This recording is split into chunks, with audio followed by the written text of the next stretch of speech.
somebody was talking about using the easy course system and turning natural edge bowls, and the guy found out that you really do have to have that knife support cutter actually engaged in a cut all the way into the bowl that you're trying to core out.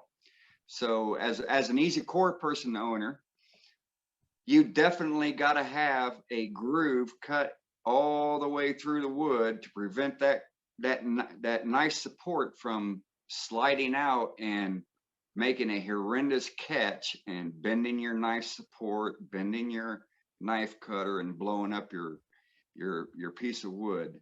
So don't be this guy that was talking about, oh, I didn't know I had to do that. I know a couple people who've bent those knives.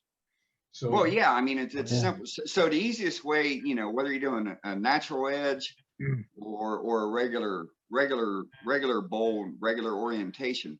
So I always start my groove off with a 1/4 inch parting tool and cut my groove in, you know, 1/4 inch, 1/2 inch in before I even engage my cutter knife.